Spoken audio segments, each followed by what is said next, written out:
Hey, welcome to The Athlete Factory, where we build athletes from the ground up. Hey, I'm Zig Ziglar, the sports kinesiologist. I am looking to spend in time with you each and every week. If you're an athlete looking to improve your sports performance or reduce your risk of sports-related injuries, back up for a second. Stop right there. Injuries aren't related to the sport you participate in. Injuries are related to you and your preparation of your body to be able to absorb, store, and release energy as it passes through your body. Look, I've been doing this for the last 30 years. In fact, I've spent the last 30 years, celebrating 31 years coming up here, working with athletes. And since day one, I've always thought that every athlete had an opportunity to improve when you focus on the individual athlete themselves. What does that mean? That means that when you look at exactly what the athlete needs, and give it to them, first and foremost, you got to look for it and then give it to them, they'll improve. Because so many of us spend so much time focusing on giving athletes the same thing. Yeah, every athlete does the same thing. I call that the average workout. Every athlete gets the average workout. Not every athlete, but most athletes. There are some exceptions. And the average workout only achieves average results. Yeah. I mean, if you look at all the research papers and the studies that have been shown out there, and all these PhDs shouting out from the top of the mountain that, hey, if you will do this with your athletes, they'll get faster. Sure they will, especially if they were doing nothing.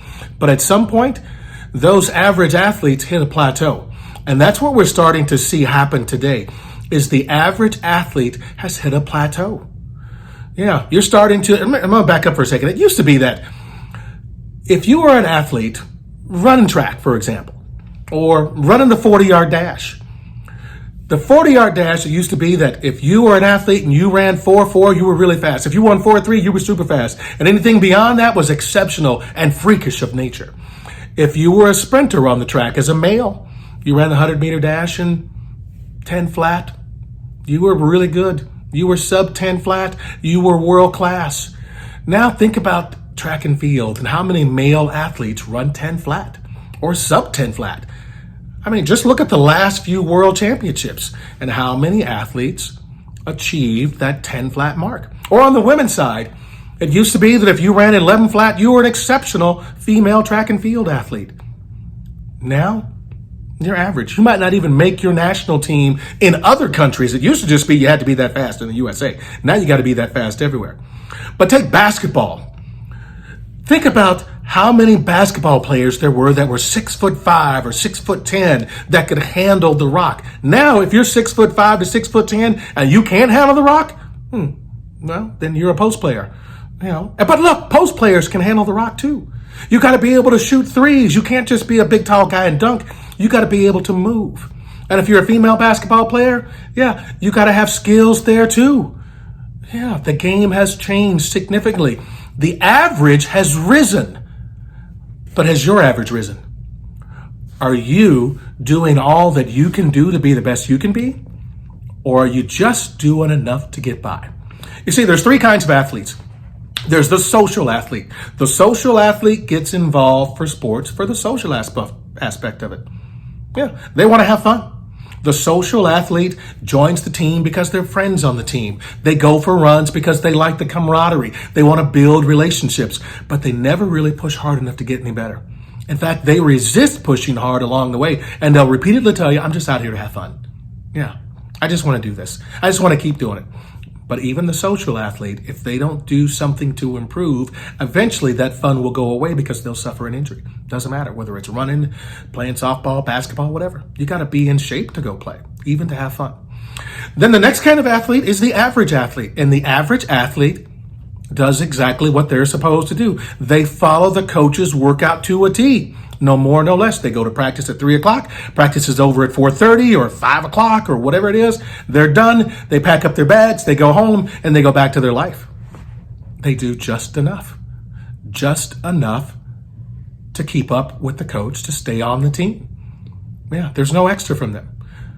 Then there's the Some people call them exceptional athlete, extraordinary athlete, the superstar athlete. I call them the impossible athlete. That's the athlete that's willing to do more than, above and beyond what's being asked of them to be a part of the team. This is the kid that's out shooting baskets till midnight. This is the kid that is on the golf course when the sun goes down. This is the kid that is running over and over and over and constantly reading and studying to see what part of their game they can improve. Now, the interesting thing is a lot of good coaches will tell you that the only thing you should focus on is your weakness. And I use the word good coaches because I mean coaches that have had success. They'll tell you, only focus on the things that are your strengths. Leave those weaknesses alone. Just build your strength. If you focus on your weakness, it'll start getting in your head. In fact, they don't even want to know about your weakness. But in reality, you know about your weakness, and you know that your weakness is going to get in your way at some point. And when it starts to show up, you start to have poor performances. So the average athlete, the social athlete, the impossible athlete, they're all there. They're on each and every team. The question is, which athlete are you? If you're an athlete that wants to achieve impossible results, you're an athlete that belongs in one of my workshops. You're an athlete or a coach who belongs in my workouts. You're an athlete or a coach who belongs in my workshops. If you're a coach who doesn't want to just give his athletes the status quo routine, the coach that goes to the camp, gets the drill or exercise that's the latest and greatest, and then takes that back to his or her team and says, all right, guys, this is the new latest thing. We're going to all do this because this is what the greatest athletes are doing. No, if you follow or mimic the greatest athletes in a sport or the most successful athletes, you mimic their compensations, the things they do to compensate for their own weaknesses. Yeah, they get away with it. Usain Bolt compensated for his own weakness by sometimes accidentally dragging one foot. But his strength was that he was 6'5" and could take strides in flight that were almost 8 feet long. In comparison to other athletes who are 6 feet tall or shorter, who take strides in the 7 to 7.5 foot range. Or maybe you've got guys who are one of those guys that's told your athletes, we went to this clinic and the latest greatest says that the athletes that are elite are applying significant amounts of force to the ground. So I want you to pound the ground as hard as you can. No, don't do it. Because I get the whole physics of it as a scientist, that for every action, there's an equal opposite reaction. But it's not the impact force that you want to mimic. It's the explosive effort force that propels you from step to step. Because running is jumping. And jumping is running. That's why track athletes can dunk on the basketball court. Yeah. Even the little short ones, they can get up and two-hand the rim. Yeah. It's all about developing muscles that are in need of being developed. And so much training right now is focused on go fast, faster training. You got to do explosive work. If you go fast, then if you train fast, you'll be fast. Not necessarily. No. I mean, yes, sprinting. If you sprint fast, then you'll get faster. But if you lift weights fast, you'll get faster at lifting weights. That doesn't necessarily make you fast. Just doing explosive training in the gym or being explosive with your weights when you're lifting doesn't mean that you're actually going to translate that explosiveness onto the court or the track or the field. It doesn't mean that at all. It just means that you learned how to lift weights fast. Because you see, the way muscles work in terms of development is the muscle you want to work from end to end, from origin to insertion. And if you go fast or ballistic, you miss out on developing true strength throughout the muscle. So in your strength training, just focus on strength training. Take the muscle through its full range of motion.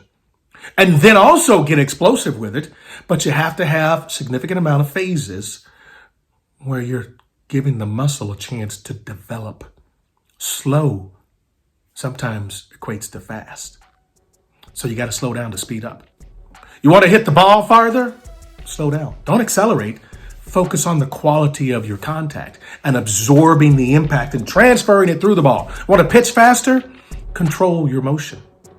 Don't just throw with no control. Control your motion. And where do you learn to do that? Right here. Follow, like, subscribe. Join me at a workshop. I'm Zig Ziglar, the sports kinesiologist. And if you're looking for a breakthrough in your sports performance, I'm looking forward to seeing you.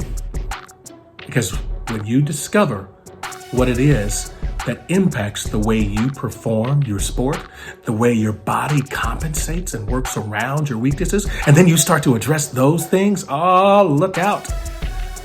Yeah, the sky's the limit. And you can improve your performance by 1% each and every week. 1%. How much do you want to improve?